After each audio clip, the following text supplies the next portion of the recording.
L'Agence française de développement, l'AFD, l'Agence française de développement, l'AFD, a été créée en 1941 par le général de Gaulle.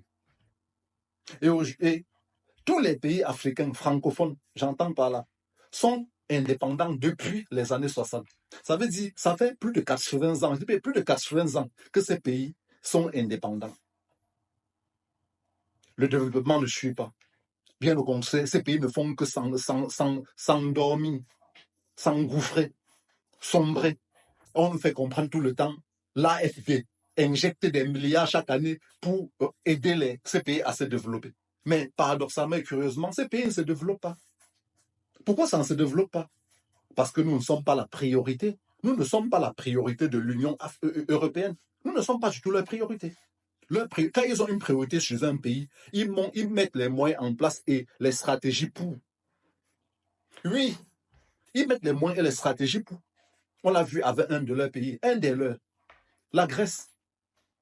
La Grèce a été placée sous tutelle de Bruxelles, qui est la capitale de leurs institutions économiques, sous tutelle du FMI, sous tutelle de la Banque centrale européenne, en 2010. Qu'est-ce qui s'est passé? Leurs intérêts étaient touchés. Les intérêts européens étaient touchés. Ils ont mis tous les moyens adéquats. C'est-à-dire, ils ont mis trois plans de sauvegarde de la Grèce. Je dis bien 3 plans.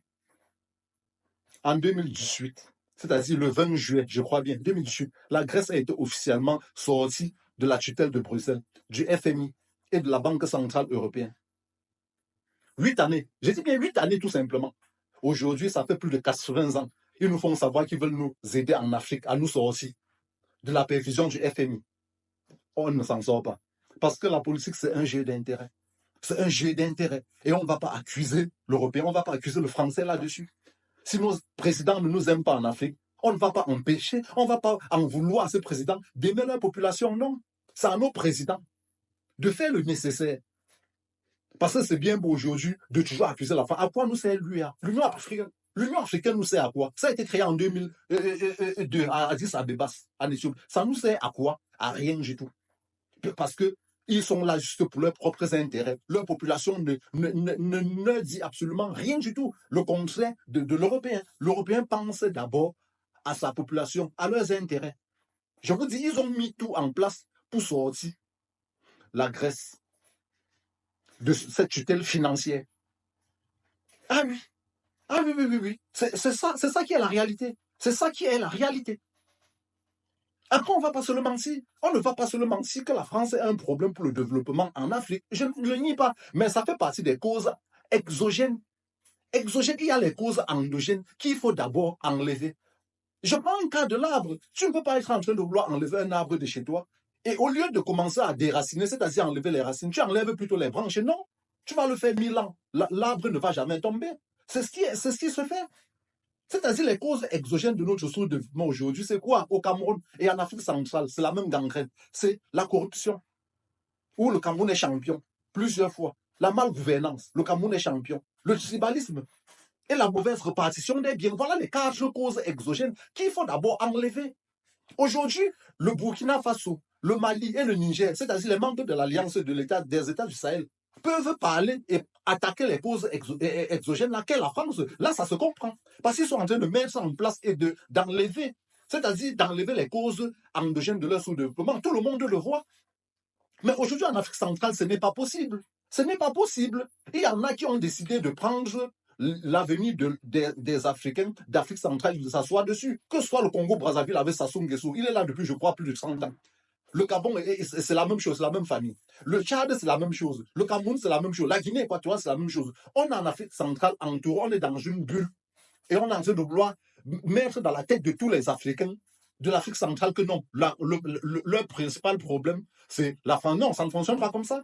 C'est pour ça que j'ai du mal avec la méthodologie de ces panafricains qui passent le temps à vouloir mettre dans nos têtes que non, notre problème, on ne mange pas parce que la faim. Non, non, non, non, non. J'ai du respect pour Franklin Nyamsi, qui est sur la France et en même temps est sur les présidents africains. J'ai du mal à accepter la méthodologie d'une femme comme Nathalie Nyamsi. J'ai vraiment du mal. J'ai vraiment du mal. C'est ça notre problème. Aujourd'hui, il faut qu'on attaque déjà les causes endogènes de notre sous-développement, tout en mettant en esprit que la politique, c'est un jeu d'intérêt. Le français ne va pas t'aimer plus que son propre enfant, non. Si en Afrique, nos présidents font plutôt le contraire, ailleurs, ça ne se passe pas comme ça. On va dire non, lui, la France protège nos dictateurs. C'est pour leurs intérêts, non? C'est pour leurs intérêts. Et ça engage, ça plaît aussi nos dictateurs là, non? Ça leur plaît. Puisque en même temps qu'on les protège, eux, ils se mettent plein les poches, ils partent bousiller l'argent à la Côte d'Azur et partout, par-ci, par-là. Eux, le savent, ils sont conscients de cela. C'est l'Union africaine qui doit protéger les Africains. Mais l'Union africaine ne fait pas ce travail. L'Union africaine, comment se fait-il qu'on soit, on ait toutes les ressources, on ait la matière grise et qu'on soit sous le... Quels sont les échanges qui se font entre les pays africains eux-mêmes? C'est l'Union africaine qui doit se charger de ça. Quels sont le Cameroun peut faire les échanges avec la Côte d'Ivoire au lieu de passer le temps à se clasher sur Facebook. Le cacao, la Côte d'Ivoire envoie, le Cameroun envoie le diamant, l'or et tout ça. Le Nigeria qui est proche du Cameroun peut donner le pétrole.